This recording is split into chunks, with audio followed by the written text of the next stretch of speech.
Olá pessoal, boa noite. Vamos começar mais uma live aqui no canal Somos Espiritismo e hoje vamos tratar do assunto que é a introdução. Pois é, a introdução está no Evangelho segundo o Espiritismo, mas eu vou falar uma coisa para vocês. Depois que eu me debrucei sobre esse tema, eu descobri. Ela é na verdade uma introdução ao próprio Espiritismo, porque não se resume somente ao Evangelho. Tem explicações lá que são muito profundas, né? Quando começa que ela é dividida em 4 partes. Quando começa na primeira parte, até fala um pouco mais desse aspecto evangélico, mas a partir da segunda e para a terceira e quarta já são outras. Boa noite, Cida, muito bem-vinda. Ricardo, muito obrigado pela presença. Nós vamos receber aqui uma pessoa muito especial que vai fazer a prece aqui para nós. Inclusive, ela já chegou para fazer a oração e dar um recadinho, né? Vamos só compartilhar a tela com a Priscila, do Cefac Oração. A tela aqui com a gente e fazer aquela oração linda para a gente começar bem mesmo. Olá, Priscila, boa noite. Oi, meu querido, boa noite. Muito obrigada, viu, pelo seu carinho, sua delicadeza de me convidar para estar aqui. Eu que agradeço por você ter aceitado o nosso convite para fazer essa oração maravilhosa que você preparou para nós. Eu trouxe mesmo, como o tema hoje é a introdução, né, a primeira parte, e eu fui dar uma volta lá no mundo de Sócrates. E Maravilha. eu trouxe uma oração que ela é bem bacana. Boa noite a todos. Posso fazer? Sim, à vontade. Divino Pai e todos os espíritos benfeitores que aqui se encontram, dai-nos a beleza interior da alma e o homem interior e exterior que em mim habita esteja em unidade e harmonia com essa beleza. Que o sábio me pareça sempre rico, que eu tenha tanta riqueza que um homem sensato possa carregar e bem empregar. Que toda falange, amiga, benfeitora, esteja de prontidão a nos intuir nesse estudo, a conduzir nas melhores palavras, nas melhores colocações, que o Ed consiga transmitir e alcançar corações. Que Maria, nossa Mãe Santíssima, e Jesus nos ampare, proteja e guie hoje e sempre. Graças a Deus. Assim seja. E como é que está o canal Cefac Oração? Tem algum recadinho para nós? O Cefac está aí, né? Como diz aqui no Rio de Janeiro, na atividade.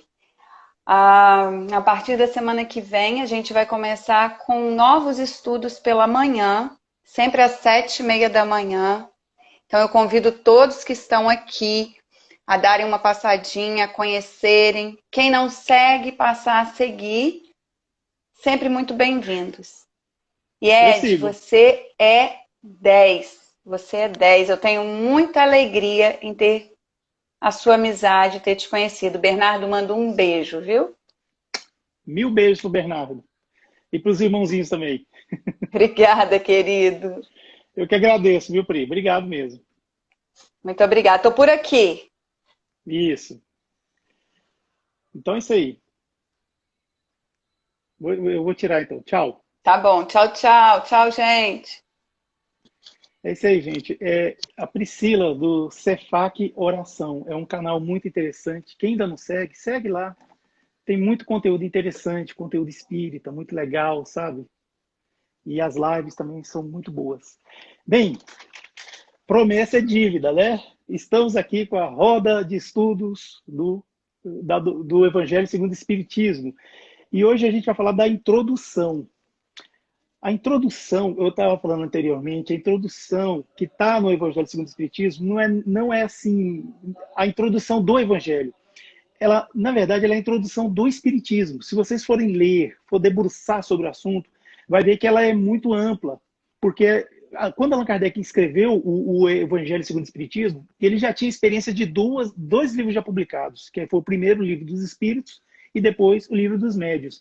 Então ele tinha impressões de que aconteceu, como é que foi feito, inclusive o controle do ensino dos espíritos para compor esses livros. Então ele resolveu colocar tudo na introdução. E cumpre-me falar também o seguinte, que por que um evangelho segundo o Espiritismo? Já não tem os evangelhos canônicos, né? Que é de Mateus, Marcos, Lucas, João, né? E também tem os outros evangelhos que normalmente não foram convencionados pelas religiões tradicionais. Pois é, mas por que um evangelho segundo o Espiritismo? Bem, eu vou mostrar aqui esse livrinho aqui, a Bíblia Sagrada. Esse livro aqui foi um livro que carinhosamente a minha mãe me deu no ano de 1996. É porque está invertido aí para vocês. Eu ganhei essa Bíblia em 1996. E assim, minha mãezinha, né, evangélica, né, ela achava que o dia o filho dela ia ser evangélico. Mas eu sou evangélico. Todos nós somos evangélicos segundo o Espiritismo. Pois é. Só que ela não entende isso até hoje. Mas olha só. Quando a gente pega aqui a Bíblia, e vamos ver aqui os evangelhos, né? Mateus, como eu falei, Mateus, aí depois vem Marcos, Lucas, né? João, aí depois vem o Atos, né? Atos dos Apóstolos. Atos não é uma pessoa, é Atos dos Apóstolos. Aí já vem as cartas de Paulo, né? Romanos, 1 Coríntios, 2 Coríntios, Efésios, são cidades que ele fundou as primeiras, vamos dizer assim, igrejas, né? Boa noite para todos que estão chegando, gente. Obrigado pelo carinho, viu? Então, o que acontece? Se a gente pegar essa Bíblia aqui, você vai ler, é um relatório do que Jesus fez. Jesus surgiu lá, apareceu lá, aí João Batista o batizou, aí ele começou a peregrinação. Ele foi atrás dos homens certos, que eram para seguir, para estar com ele, e ele foi justamente lá, daqueles homens simples, né? Supostamente ignorantes, que eram os pescadores, entre eles Simão Pedro e tantos outros. Só que dentre esses homens tinha também aqueles mais intelectuais, que dominavam a escrita. Então isso aqui, quando a gente vai ler isso aqui, é um relato de tudo que o Cristo fez. Está aqui. Está aqui. Ó, tudo isso aqui é o Novo Testamento. O Velho, o Antigo Testamento e o Novo. Olha só a diferença. Pois é tudo isso aqui o que o Cristo fez. Aí o que acontece? Allan Kardec, ele veio trazer luzes sobre isso, porque tem que passar partes que são obscuras. Então, olha só, quando ele lançou o Evangelho, na introdução, cumpre-me dizer o seguinte, que a introdução ela se divide em 4 partes. O objetivo desta obra, que é o Evangelho segundo o Espiritismo, autoridade da doutrina espírita, controle universal do ensino dos espíritos, notícias históricas e o resumo da doutrina de Sócrates e Platão, que é os precursores da ideia cristã e do espiritismo. Muita coisa de que Sócrates ensinou e Platão registrou está de acordo com o espiritismo. Uma vez eu mostrei para um amigo meu materialista o Livro dos Espíritos, ele falou, pô, mas isso aí a gente lê em Sócrates. Aí eu falei assim, em Platão, né? Aí eu falei, pois é, porque está de acordo, né? Não é uma coisa assim que surgiu do nada, assim. Ela teve uma base antes, né? Então, quando a gente pega aqui, por exemplo, essa parte que é o objetivo dessa obra, Allan Kardec, ele divide em 5 as matérias contidas nos evangelhos. Nos evangelhos. 5. Ele classificou em 5. Que são os atos comuns da vida de Jesus. Por exemplo, quando Jesus nasceu, aí ele nasceu na manjedoura. Atos comuns da vida de Jesus. Ele trabalhou como carpinteiro, ele tinha uma profissão. Atos comuns da vida de Jesus. Sabe? Tá me faltando aqui, mas assim, são coisas assim. Tem os milagres, fala dos milagres. Tem as predições, que são as previsões, né? Quando prevê o futuro, tá, né? Os dogmas, que são as passagens que serviram para a formulação dos dogmas, e o ensino moral. Olha só, esses 4 primeiros aqui que eu falei, os atos comuns da vida de Jesus e os dogmas não são tratados pelo Espiritismo. Os milagres e as predições estão tratados no livro A Gênese. Os milagres e as predições segundo o Espiritismo. Os milagres estão no capítulo 13 e as predições, que são as profecias, no capítulo 16. Agora, todas essas aqui são motivos para embates, para pessoas, às vezes, incrédulas, colocarem em xeque até a própria existência de Jesus, né? Mas o ensino moral, ele permanece intacto. Não houve ninguém até hoje que, de acordo com os ensinamentos morais do Cristo, pudesse confrontar de uma forma lógica, de uma forma séria, respeitosa, não leviana, sabe? Não de deboche. Colocar assim, porque o ensino moral do Cristo, ele resiste até hoje. E é o que faz realmente ser o fundamento da nossa religião, que é o Espiritismo. Qual que é o objeto exclusivo do Evangelho segundo o Espiritismo? A moral do Cristo. Os ensinos morais que Jesus deixou. O Evangelho segundo o Espiritismo, ele trata exclusivamente disso. Você pode ver que lá não tem rituais, não fala de que nós temos que nos batizar, porque não tem uma lógica nisso aí. As religiões usaram isso aí para criar seus dogmas, para criar seus fundamentos e aquela coisa toda. Mas isso não tem. Por exemplo, fala da importância do casamento, mas não fala da cerimônia. Então, por exemplo, quem é casado? Casado é duas pessoas que se amam, pronto, acabou. Quer ir casar na igreja? Não tem problema. Quer ir casar no centro de Umbanda? Não tem problema. Na igreja evangélica? Tudo bem. Mas você não vai ver isso no centro espírita.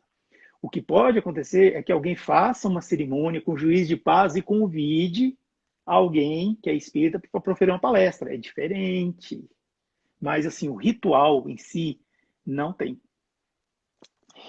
Sobre o ensino moral de Jesus, né? Bom, como eu falei, né, as 4 primeiras são objetos de controvérsias, né, o ensino moral continua intacável. A estrutura dos ensinos não segue a ordem cronológica, mas são agrupados metodicamente segundo a sua natureza. Porque se a gente pegar aqui a Bíblia, você vai ver que tem uma cronologia, os ensinos aqui. Por que começa Mateus? Tem uma explicação por que começa com Mateus, né? E assim a gente vai lendo, a gente vai vendo isso aí, vai descobrindo. Agora, já no Evangelho, não. O primeiro capítulo, quando você se depara com ele, eu não vim destruir a lei. Então você já vê que ele já logo começa com Mateus capítulo 5. Não é Mateus capítulo 1. A primeira citação bíblica que tem aqui no Evangelho segundo o Espiritismo é Mateus 5. E item 17 e 18. Pois é. Que é justamente isso. Por que Allan Kardec fez isso? A gente já explicou lá no estudo anterior, né, lá da estrutura do Evangelho. Foi justamente para que quem fosse estudar ia conseguir ter uma forma de amealhar isso de uma maneira lógica, ia conseguir colocar isso de uma forma mais prática para estudo e para divulgação, né, e tudo mais, sabe? Então, assim, você vai lendo. De repente, ele está lá em Marcos 27, aí depois no próximo capítulo já é Marcos 12. Pois é porque existe uma lógica. E Allan Kardec, ele pensou bastante nisso antes de compor esse livro aqui. Né? A gente está usando essa versão aqui hoje.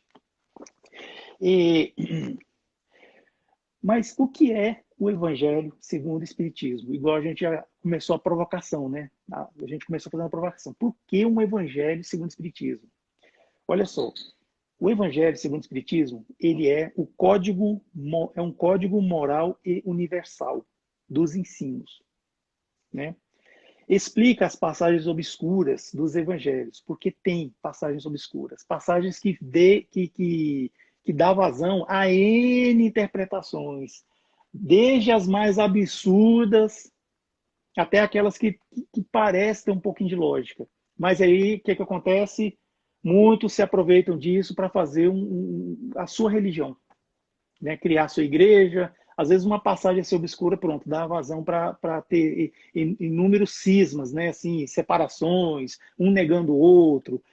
Um falando que não, que isso aqui comete muita... Como é que eles falam? Esqueci. Coisas assim que só serve para discutir, sabe? Então explica essas passagens obscuras. Aplica os ensinos a todas as posições da vida. Todas as posições, não é só o dirigente espírita que tem que seguir o evangelho, não. Todo mundo. E outra, é a chave para a compreensão dos evangelhos. Isso aqui tem muito a ver com o primeiro que eu falei, né, com as fases obscuras. Mas, por exemplo, quando a gente lê aqui, imagina, você lê aqui, quem não odiar seu pai e sua mãe não é digno de mim. Está escrito aqui. Estranha moral. Também está aqui, ó. Estranha moral. Aí você vai pensar, poxa, mas espera aí, Jesus. Então quer dizer que eu tenho que odiar meu pai e minha mãe para ser digno de ti? Imagina, gente, isso aí uma pessoa incauta, ela lê isso aí e aplicar. Pô, mas está escrito lá, honrai vosso pai e vossa mãe, a fim de viver longo tempo na terra, que vosso pai, Deus, vos dará. E aí? E aí, o que eu faço? Por onde é que eu vou? Um cotô, um covô. Gente, nesse evangelho aqui, essa parte obscura é explicada da seguinte forma. A tradução do aramaico, que é o antigo hebraico, passada para o grego, depois do grego vindo para as línguas latinas, aquela coisa toda, sofrem as variações, né? E com o tempo também, lá atrás, também tem aquela parte, né, foi feito lá, né, mais de 2020 anos atrás, sofre variações. Então, o Allan Kardec vai na origem para procurar saber o que é odiar. Pela pobreza de palavras do aramaico, eles não tinham palavra para tudo. Então, eles pegavam emprestado alguns termos e pronto. Odiar quer dizer amar menos. É. Amar menos. Ou seja, amar, mas naquele sentido de apegar. Ou seja, não se apegue tanto, que aí você é digno de mim. É isso. Já pensou? Como é que a gente ia viver sem isso? Sinceramente, eu quando era adolescente, eu comecei a ler a Bíblia, não entrou na minha cabeça. Ah, Deus criou Adão, aí da costela de Adão criou a Eva. Ah, beleza. Adão e Eva foram expulsos do paraíso. Ah, beleza. Adão e Eva tiveram 2 filhos, Caim e Abel. Beleza. Caim matou Abel. Tá. E aí? Ah, não, é que acabou a raça humana. Acabou a raça humana. Adão e Eva estavam velhos já, o filho que tinha sobrevivido já estava adulto, não tinha mais ninguém. E aí, Deus ia fazer outra mulher da sua costela? Ou seja, ele ia ter uma irmã para ele procriar com ela? E aí? Eu perguntei isso para padre, perguntei para pastor, perguntei para pessoas que não ocupavam nenhum cargo em religião nenhuma, ninguém soube me explicar. Não, é que ele saiu andando, encontrou lá um povo lá, e aí começou tudo. Mas por que não está escrito que Deus criou? Sabe? Então ficava aquela coisa assim. Aí veio o Espiritismo e a gente vai lendo, vai estudando. Chega num dos livros e fala: olha, na verdade não era um homem e uma mulher. Tinha um povoado, como se fosse uma raça, né? A raça adâmica. Que eram várias pessoas, né? Então, assim, foi isso. E tinha outra, né? Que era o que representaria a Eva, né? Que era outra raça. Então, esses grupos se misturando acabaram formando uma terceira, uma quarta, depois entraram em guerra, um extinguiu o outro, e foi.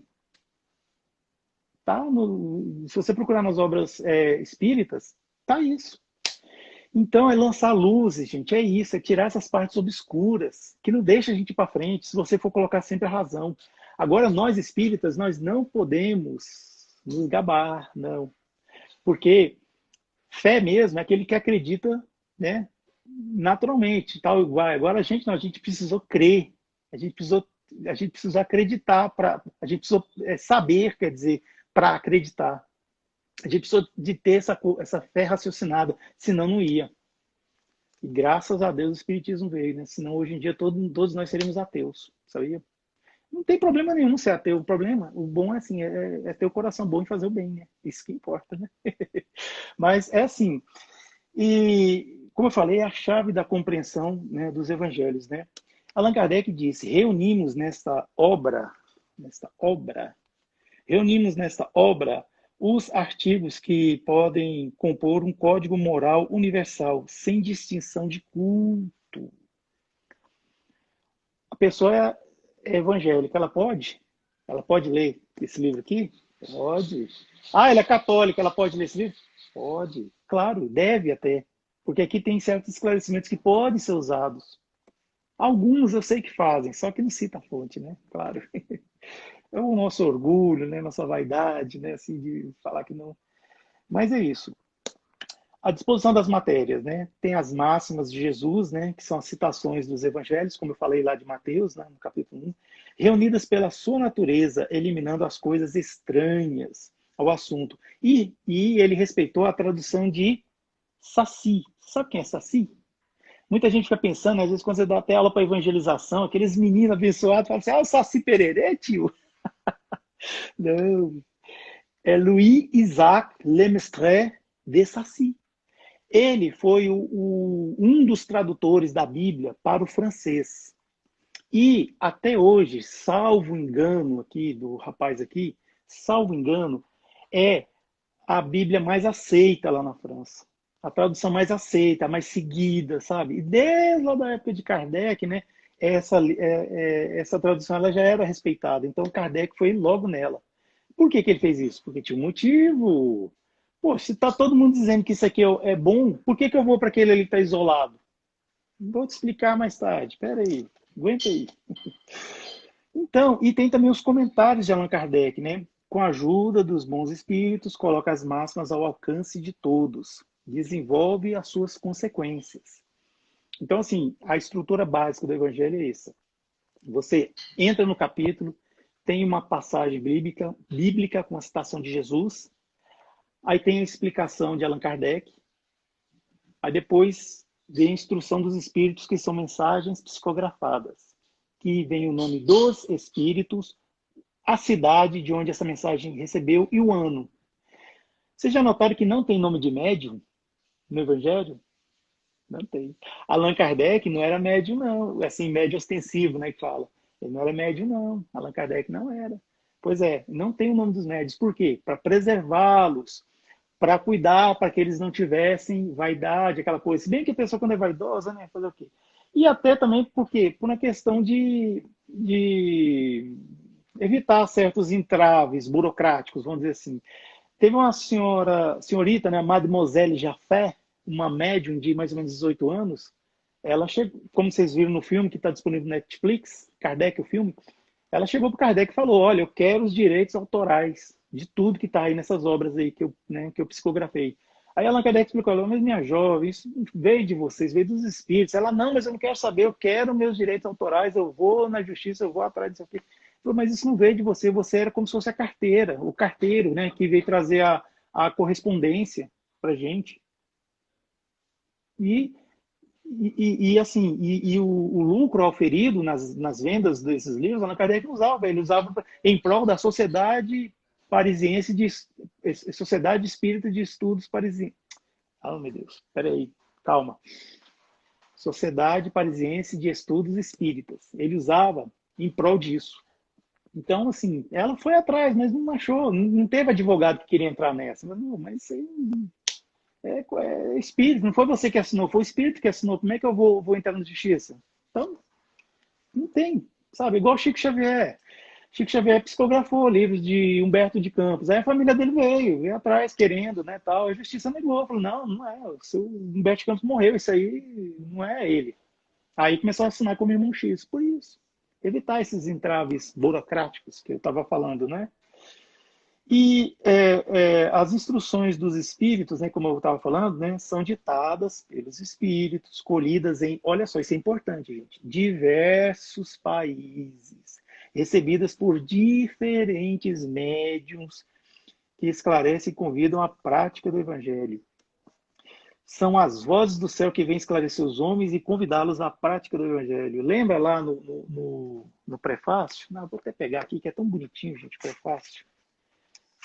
Lembra lá no prefácio, quando ele fala assim, né? Os Espíritos do Senhor são as virtudes do céu, qual imenso exército se movimenta para receber as ordens do seu comandante, espalhando-se por toda a superfície na terra. Qual estrelas cadentes vão caindo em todos os lugares. Pois é. Allan Kardec trabalhava com mais ou menos 1.000 centros espíritas. Gente, eu não estou floreando, eu não estou exaltando o nosso mestre Lyonês, não. 1.000. Perto de 1.000 centros espíritas se comunicavam com Allan Kardec. E ele recebia cartas de mais ou menos isso. Vindas de diferentes médiuns, diferentes cidades da França e do estrangeiro, como ele fala lá. De outras línguas, inclusive. Olha só. Olha a trabalheira do seu Kardec. Receber uma carta, sei lá, em espanhol ou em italiano e traduzir para o francês. E estudar, ler aquilo lá, fazer a seleção. Imagina. Pois é. Diferentes médios. Um centro espírita, pelo menos um médium tinha. Pelo menos um. Aí pode ver que tem centros espíritas que tem vários, inclusive. Inclusive Brasil, viu, gente? Brasil também estava nessa. Já tinha, viu? Gente que praticava espiritismo no Brasil, quando o evangelho foi lançado. Já tinha. Né? Era uma coisa meio de elite, mas já tinha. Então, o que acontece? Ele pegava essas mensagens, ele lia tal, e ia vendo. Ele mandava as perguntas pelos correios, recebia as respostas, aí ele catalogava tudo lá, ia vendo, não, isso aqui, ó, tá dando um formato, tá formando alguma coisa. Aí já que aquelas que estavam assim fora desse, vamos dizer assim, dessa moda, né, se a gente for falando estatisticamente falando, tinha a modal lá, né, o que estava fora da modal, tive aquele desvio padrão, ele deixava lá, não é que ele descartava, deixava lá guardado, né, vamos usar mais tarde. Aí ele começou a ver que tinha um sentido, que dava para, opa, isso aqui dá um livro. Eu tô vendo, tipo assim, tá aquele monte de papel lá, falou, opa, eu tô vendo um livro aqui, gente. É o seguinte, eu vou ver aqui, tal, tal, tal. Começou a colocar as perguntas e respostas, foi dando formato. Aí ele ia vendo que perguntas estavam tendo mesma conotação, mesma consonância. Então ele ia respondia exatamente com a palavra do Espírito e às vezes colocava os comentários dele sobre aquilo. Ele não criava, ele pegava o que ele leu e fazia os comentários. Assim está na introdução de O Livro dos Espíritos. E assim foi surgindo o Livro dos Espíritos, depois, da mesma forma, o Livro dos Médiuns, aí, por fim, o Evangelho, que é o que a gente está falando aqui agora. Dessa, pois é, a instrução, a instrução dos Espíritos. Então, assim, por que um Evangelho segundo o Espiritismo? Justamente para isso, para afastar essas partes obscuras. Porque até hoje a gente vê pessoas falando certas, sei lá, falando groselha de Jesus, sabe? De vez em quando você encontra um outro aí. Aí você vai ver, não é bem isso, é uma interpretação errada que a pessoa teve. É algo assim que ela achou que seria, não sei o quê. Ah, tive um sonho e por aí vai. Mas não, você pega pelo Espiritismo, é uma abordagem muito correta, muito séria. Então, assim, você vale a pena, tipo assim, você lê a Bíblia e busca lá no Evangelho para ver. O Evangelho ele tá dizendo uma parte, por exemplo, uma passagem. Aí você vai na Bíblia e pega a passagem inteira, inteiriça mesmo. Aí você começa a ter um sentido. Né? Lembra da passagem da figueira que secou? Pois é. Segundo os estudiosos, aquilo é uma parábola, viu, gente? Na verdade, não quer dizer que necessariamente Jesus foi lá e amaldiçoou uma planta, um ser vivo. Não. É uma parábola. Vamos entender aquilo como parábola. Pois é, quando você pega o texto bíblico, ele estava indo para Jerusalém para a festa da Páscoa, né? A Parache, né? Que era a Páscoa. Então ele passou por essa figueira, entrou com um jumentinho, o pessoal estava lá com aquelas ramos, né? Com ramos de palmeira. Isso acabou virando um dogma também, né? Que tem o dia de Ramos, né? Todo mundo pega lá e destrói as plantas lá, para pegar a palma e fazer lá. Sabe? Tudo bem, eles acreditam, a gente respeita, né? Mas assim, então foi tudo aconteceu naquele mesmo dia que Jesus foi lá, entrou e aconteceu lá as festividades, aí quando ele voltava. Então, assim, na Bíblia é mais amplo. Eu, igual eu falei, é um relatório da vida de Jesus. Aí quando você vai estudar o Evangelho, não, ele aprofunda aquilo. Por que isso aconteceu? Como que isso aconteceu? E por aí vai. Agora vamos falar da segunda parte da introdução que a gente falou, que é a autoridade da doutrina espírita, ou seja, o controle universal do ensino dos espíritos. Gente, essa parte é um pouco chatinha, viu? Vocês me perdoem. Por mais que eu vou tentar ser didático, talvez vai dar um pouquinho de cara de sono em vocês, mas eu vou tentar ser o mais dinâmico e didático possível. Só um pouquinho, tá? Água boa. Então, a autoridade da doutrina espírita. Olha só, onde reside, né, essa autoridade? Em um homem? Ou ela reside em um espírito? Um homem, um espírito. Se ela residisse em um homem, ela não seria essa doutrina que a gente conhece, porque ela seria criações da cabeça de uma pessoa. Eu não sei se a doutrina espírita fosse concebida por um homem só, se ela estaria aqui hoje, se a gente estaria fazendo essa live. Ou se ela fosse de um espírito, né? Somente um espírito. Só um espírito que fala sobre isso. Só, imagina. Complicado, não é? Vocês já viram como é que funciona na academia, na universidade, quando a gente faz TCC? A pessoa se entregar lá seu TCC sem nenhuma citação bibliográfica, o que o seu orientador vai falar para você? Vai falar muita coisa, né? Vamos pular essa parte, né? Pois é, olha só, eles não aceitam. Por quê? Poxa, a gente constrói conhecimento em cima de conhecimento, né? E a gente faz as abordagens. É assim que funciona. Inclusive lá com eles, lá também é assim. Quando vai fazer doutorado ou pós-doc, também é assim. Sempre tem aquela referência, então assim, eles esmiuçam, fazem aquela coisa. E quando eles vão fazer uma reforma em alguma coisa, em algum ramo da ciência, eles fazem uma convenção, um encontro, vai todo mundo lá. Então eles discutem que no congresso tal, decidiu-se que a definição disso aqui vai ser isso. Pronto. Sabe? Então, assim, é uma coisa que junta vários pensadores, pessoas respeitadas, tal. O espiritismo não é diferente. Quando ele surgiu, não veio só um espírito, não foi só um homem. Foram milhares. Allan Kardec é que fala, viu, gente? Milhões, milhares. Falando a mesma coisa. Muitas das vezes com palavras diferentes. Veja só, aquele problema da tradução, aquela coisa. Os espíritos falam, né, que muitas às vezes quando a gente entende certas coisas erradas, que é pobreza de linguagem. Eles falam, espíritos superiores. Então, veja só. Então, são milhares de espíritos e médiuns que não se conhecem, que moram em lugares diferentes, que não se comunicam, fazendo essas, né? Até porque Allan Kardec não ia divulgar. Ah, é que eu estou conversando com esse médico, ele mora na rua tal, número tal, viu? Apartamento tal. Não, ele não ia falar isso. Então ele recebia essas mensagens, ele compilava, ele olhava, ele analisava, fazia a catalogação, igual eu falei lá, e pronto. Não, isso aqui é isso. Igual quando perguntou, o que é Deus? Já viu que a pergunta inteligentíssima é essa? Ele não fala o que é Deus ou quem é Deus. Não. Que é Deus. Aí veio as respostas em palavras diferentes, mas ele chegou num consenso. Inteligência suprema, causa primeira de todas as coisas. Pronto. Se você for pegar lá atrás, lá em Sócrates, lá, ele falava que Deus é a inteligência suprema. E Sócrates é um dos membros da equipe espiritual que veio trazer o espiritismo para nós. Está lá no livro dos Espíritos. Ah, Prolegômenos. Sabe onde tem aquele desenho daquela videira, da uva? Pois é, vai lá, está lá o nome dele. Então, gente, tem essa concordância, essa coisa, sabe? Não é um só, são milhares. Então, por isso que é a concepção universal do ensino dos espíritos, né? Por que isso? É uma via rápida e mais autêntica. Autêntica por quê? Porque é uma manifestação espírita.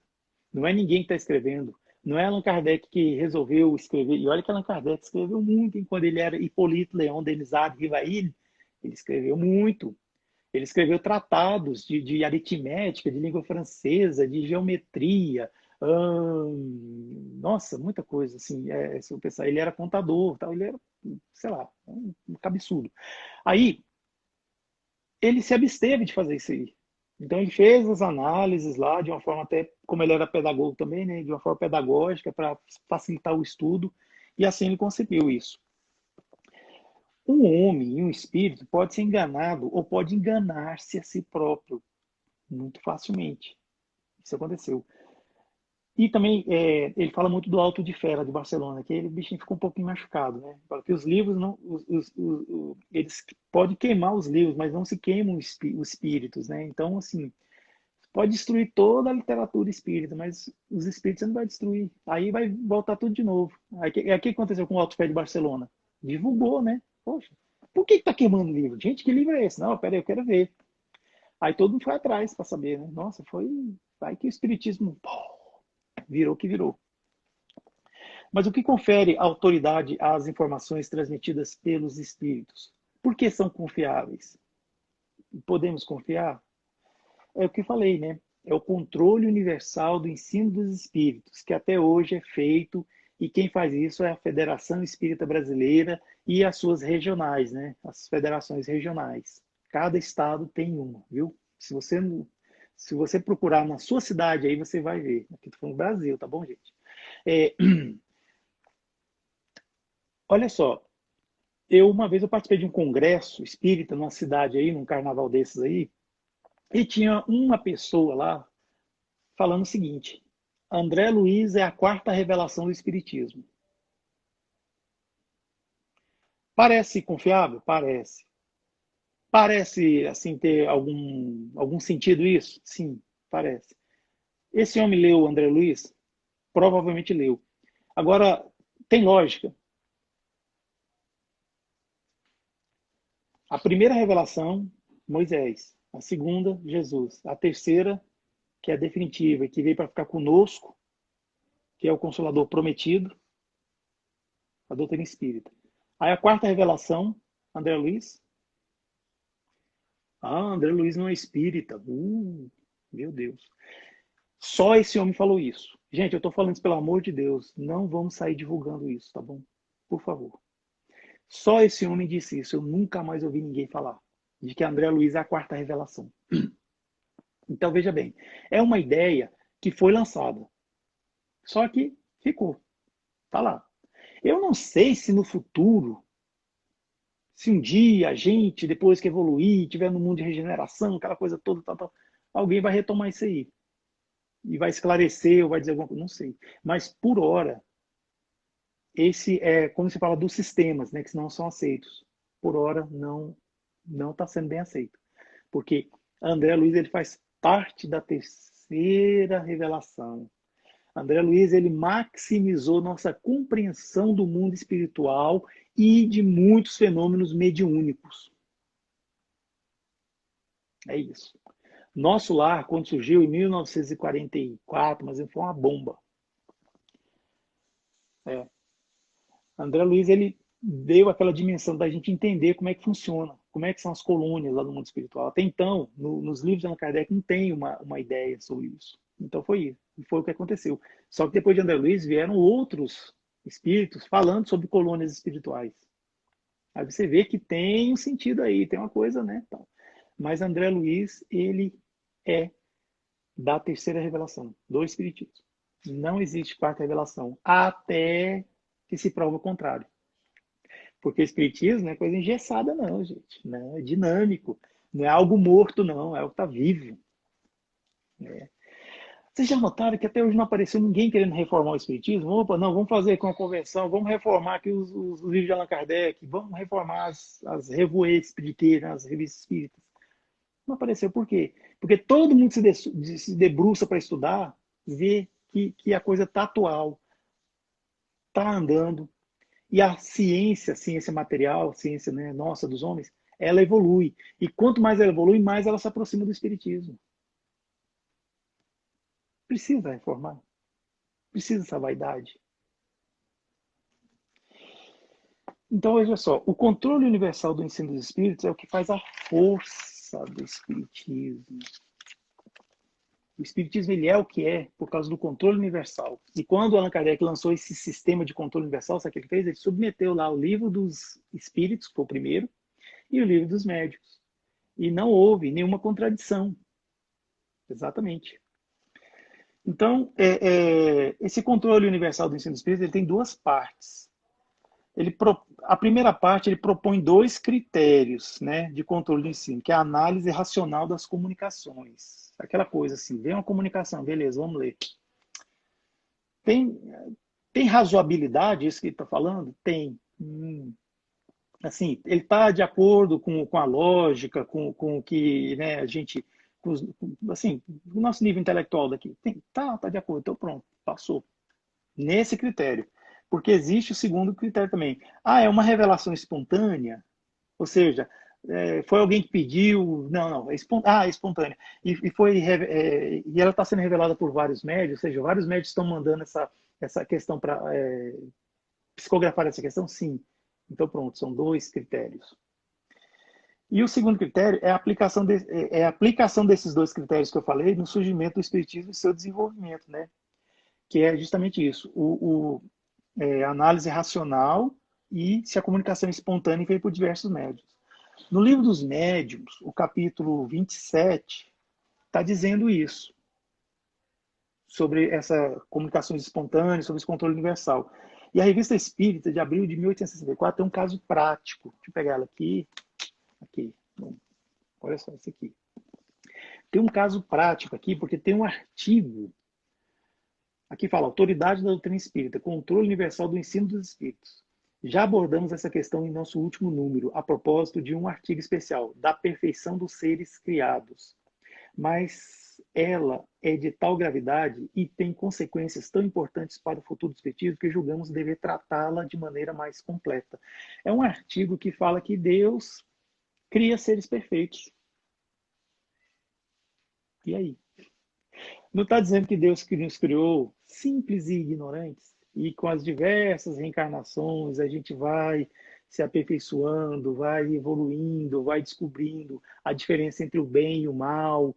Aí chega uma hora que a gente começa a tender mais para o mal, depois vai começar a tender para o bem, até que vira todo bondade, e por fim a gente chega num patamar que eu não sei se eu não posso dizer, porque eu pouco sei desse patamar, que é o de espírito puro, né? Que a gente não tem condições de falar, nós não temos condições de falar de espírito puro, porque é algo que falta para nós um sentido.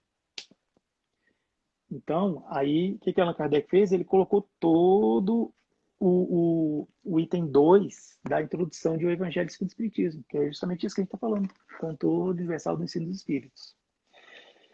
Pois é. E esse segundo critério é a concordância do ensino. Então, veja só, vários médios psicografaram um texto falando sobre, sei lá, sobre Deus. Aí tem um que fala, não, que Deus é sei lá, é o todo universal. Eu disse, não, mas peraí, tá estranho, todo universal não tá diferindo muito dessas mensagens aqui. Será que tem razoabilidade isso? Ele disse, não pode ser, porque ninguém está falando. Então, assim, viu-se que tinha o quê? Um diferencial aí. Então, excluiu. É nesse sentido que vai. Aí a gente vê que durante a revelação nós tínhamos, assim, 3 linhas de frente. Tinha os espíritos trazendo as mensagens, né? Estudando lá do outro lado também, né? Como que eles iam fazer as mensagens, aquela coisa toda. Aí tinha os médiuns que recebiam as mensagens e os homens, as pessoas que faziam a análise, faziam esse controle. Gente, vocês pararam para perguntar por que Allan Kardec não era um médium que psicografava? Porque se ele fosse um médium psicógrafo, ele ia botar em xeque tudo que nós estudamos, aprendemos da doutrina espírita. Porque ele ia se colocar como suspeito. Ah, porque essa mensagem aqui, ela vai ficar na abertura do Evangelho porque foi eu que recebi por via psicográfica.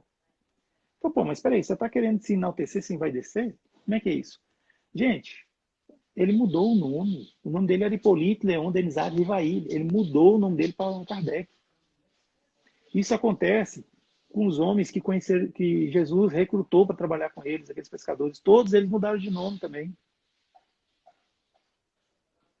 Daí se vê, né? O sumo sacerdote da Igreja Católica, né? O Papa, eles mudam de nome quando eles vão lá assumir o seu posto no Vaticano. O nosso Papa hoje chama-se Jorge Gregório. Desculpa. Jorge Gregório. Acho que é isso. O nome dele é esse. Ele é Papa Francisco.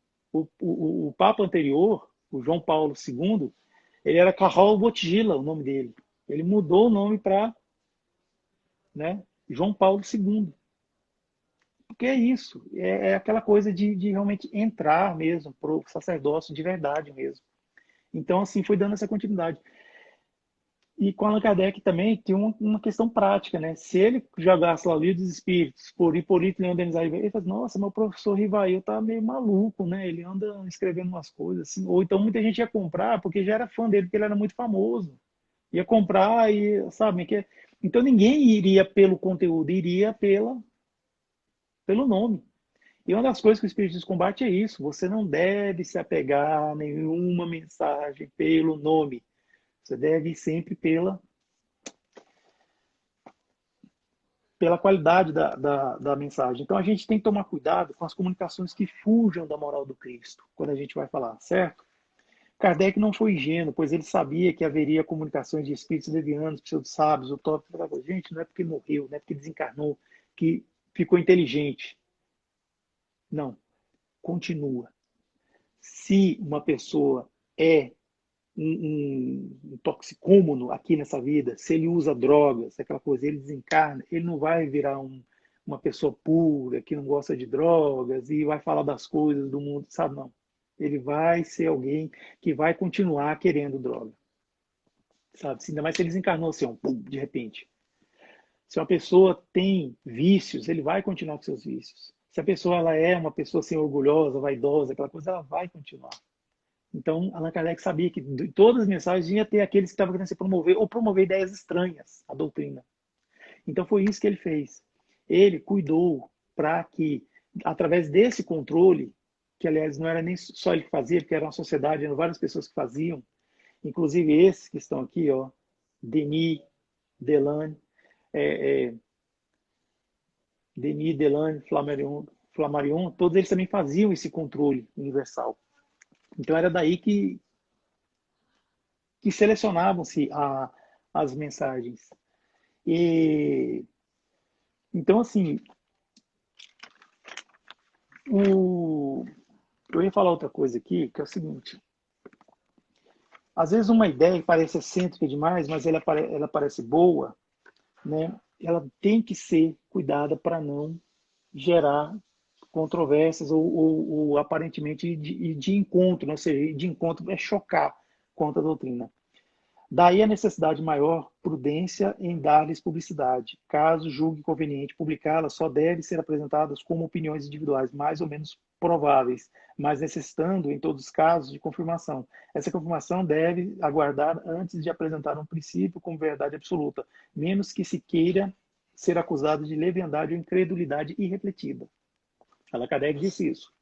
Aí teve uma jovem chamada Ivone Pereira, que ela psicografou um livro lá muitos anos atrás mesmo, chamado que Memórias de um Suicida. Ela psicografou e ela apresentou esse livro na Federação Espírita Brasileira.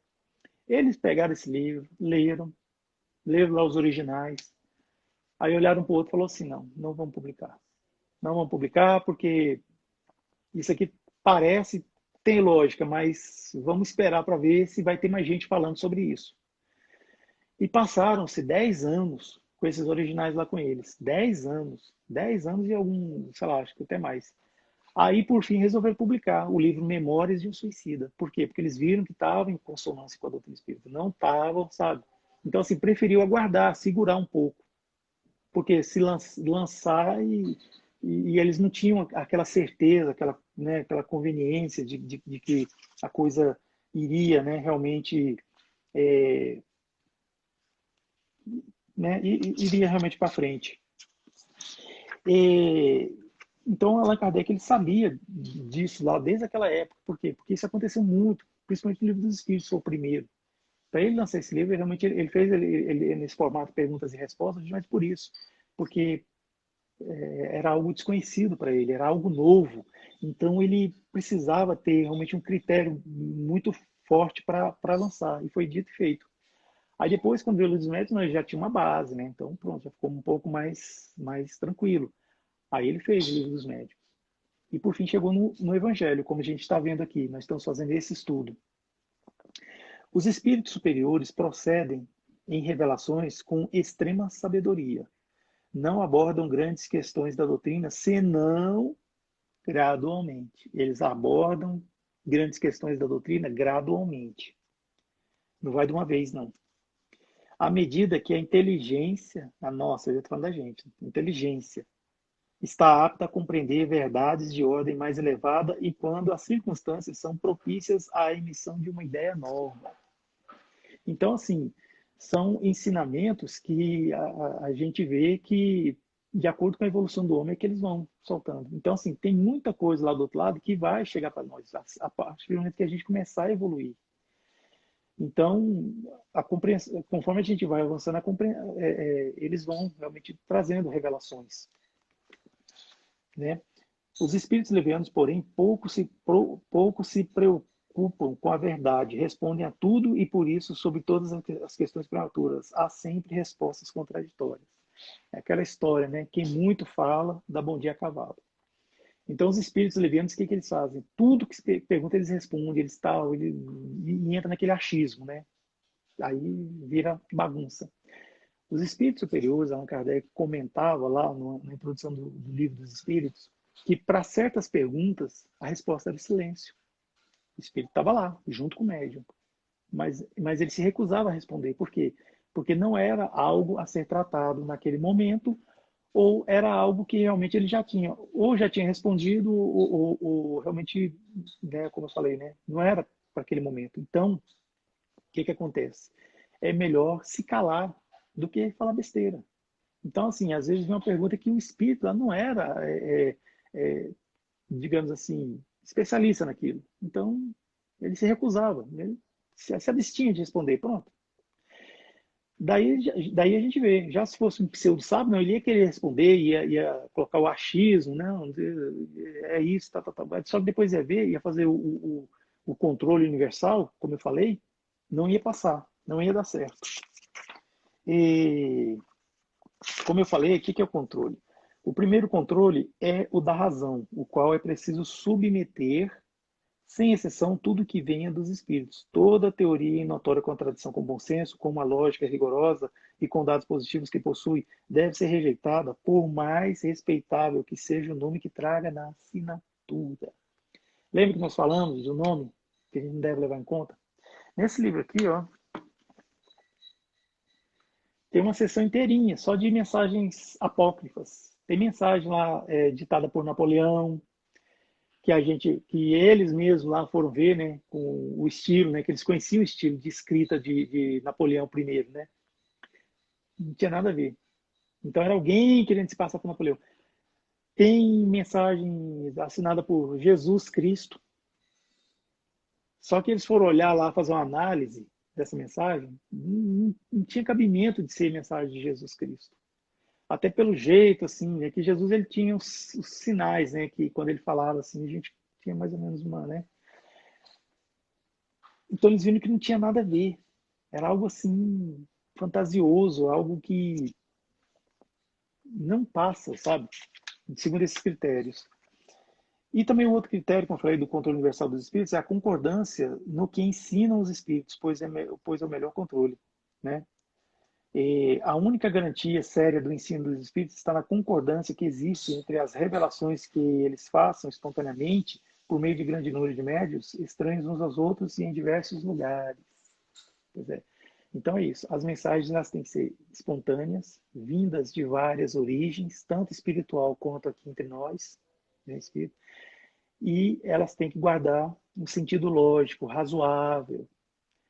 E, claro, tem que estar, vamos dizer assim, né?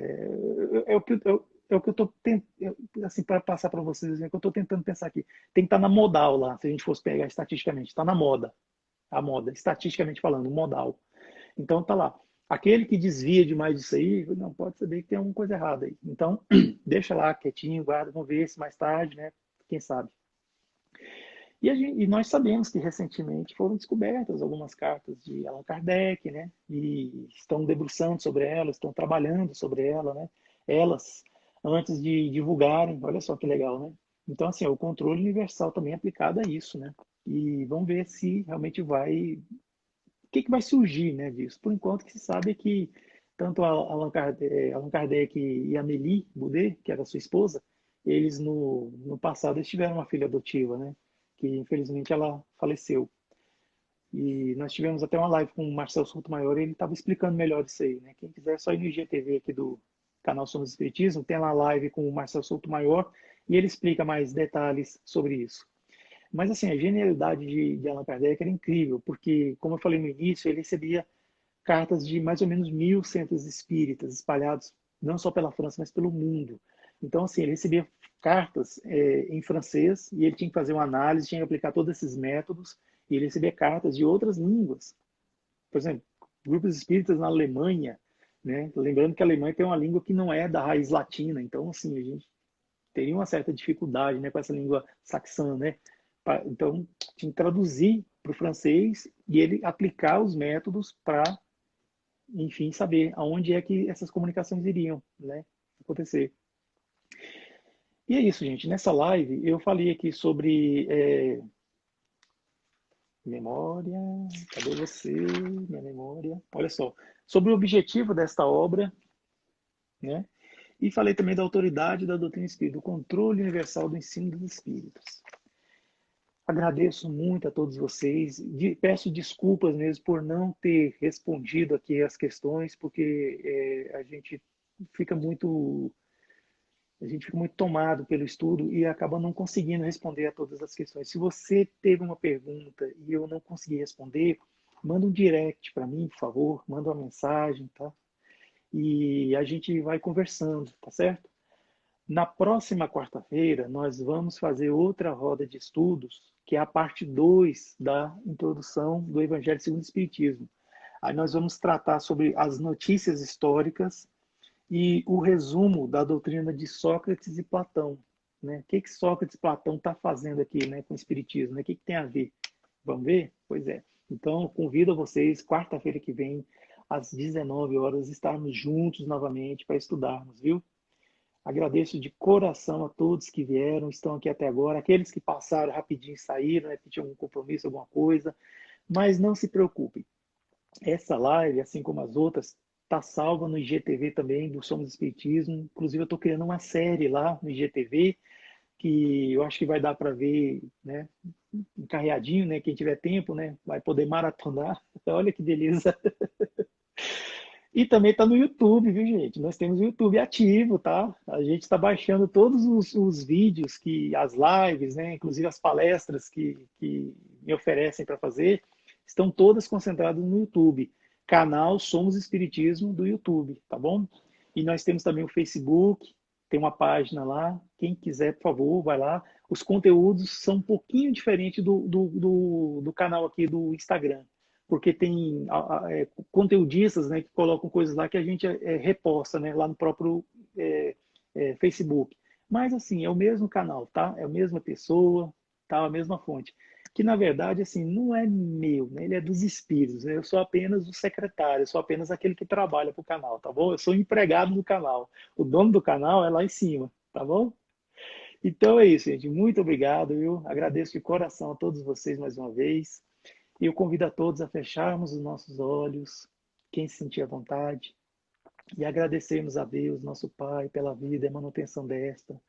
Agradecer a Jesus, nosso mestre amado, nosso modelo, nosso guia, e aos bons amigos do mundo espiritual que nos guiaram durante essa live, que nos ajudaram, que tiveram a presença marcante aqui conosco. Agradeço a todos que participaram dessa live, aqueles que também ficaram um pouquinho só, mas que as bênçãos recaiam sobre todos. Muito obrigado pela oportunidade de poder estudar a doutrina dos Espíritos. Que assim seja. Isso aí, gente. Eu vou encerrar, tá bom? Porque a contagem regressiva aqui já começou no Instagram, tá certo? A nossa live, infelizmente, é limitada em 60 minutos. E é isso. Próxima quarta-feira, encontro marcado, tá bom? Todos nós. Tchau.